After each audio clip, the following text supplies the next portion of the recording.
Good morning, everybody, and welcome to the Seiler Wealth Management video blog.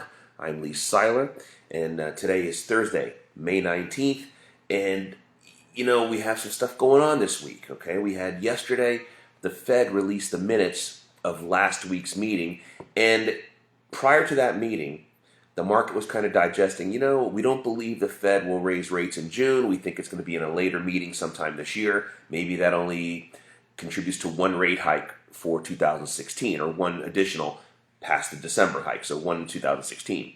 Now, after reading the minutes, it seems like most of the Fed governors are very willing to raise rates pending some future economic data. It's very complicated, and they use some very succinct words, and the market digests every single word and every phrase they use. Okay, that being said, there was a 5% chance the Fed would raise rates in June. This is based on Fed funds futures. These are basically like the odds makers in Vegas for the Fed funds, for the Federal Reserve market. Now it's a 24% chance that the Fed raises rates in June. So what does that tell the market? Now the market's uncertain, and one thing is the market does not like uncertainty. So we saw a decline yesterday. We're seeing a decline so far this morning, and a lot of it, yes, has to do with earnings. A lot of it has to do with the concern of the market. A lot of it has to do political. Look, there are a lot of headwinds out there. And one thing that's not a headwind, however, is we've seen a decline in the dollar over the last year to basically where it was versus the euro a year ago. That's good for corporate earnings. That gives a little bit of tailwind there for corporate earnings. We're also seeing retail sales really being a little bit of a struggle. Some decent news on Walmart this morning. The stock is up a little bit, but it's been on the decline over the last couple of weeks after being one of the top performers of the Dow Jones. Now, market corrections. We're probably in the midst of one, all right? We were on the Dow at 18,000. On the S&P 500 now, we're at 2,047, so we're down a little bit. Just because we're in the midst of a market correction doesn't mean you have to be uninvested.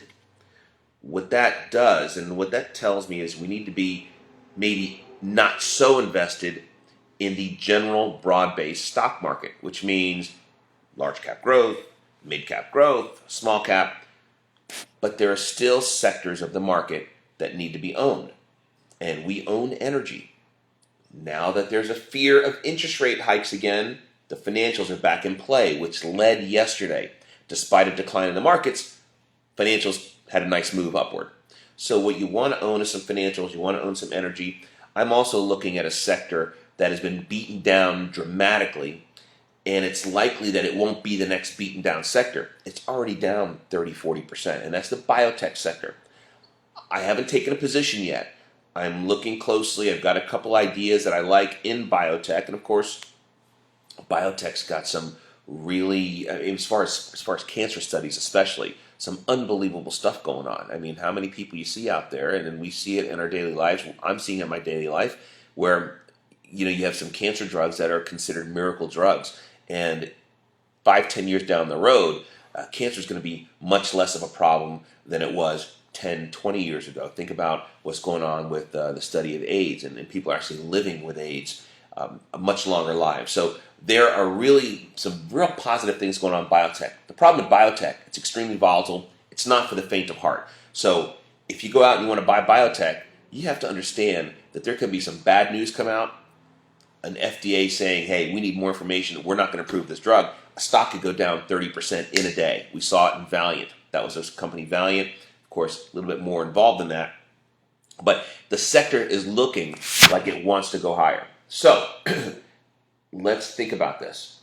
You need to own sectors of the market, of the economy, that are not necessarily correlated to the stock market. I've been preaching that, and that is some alternatives. And there are alternatives to the stock market. What is an alternative investment? Anything besides stocks, bonds, and cash. It could be commodities, could be fine art, could be antique cars, and it could be futures, and we own some futures for clients. So there is reason to have stock market jitters. We should have them right now. We need to play defense in our portfolios, and if you don't know how to play defense, call us, okay? We have a great defensive line here. We're ready to go. Stock Market Jitters event is next Tuesday, May 24th. It's in my office. We keep it very limited. We're going to do it next Tuesday, limiting to 5-6 people, because we want to be able to really dig deep inside what's going on, look at the past, look at what we think is going to happen in the future, and take some great questions. So to register for the Stock Market Jitters, we don't have very many seats left. It's for next Tuesday. Go to my website, stockdr.com or silowealth.com. 2 names, 1 website. Go into the events tab and sign up for next Tuesday's event. You'll see the list of events upcoming. So right now, market's down a little bit.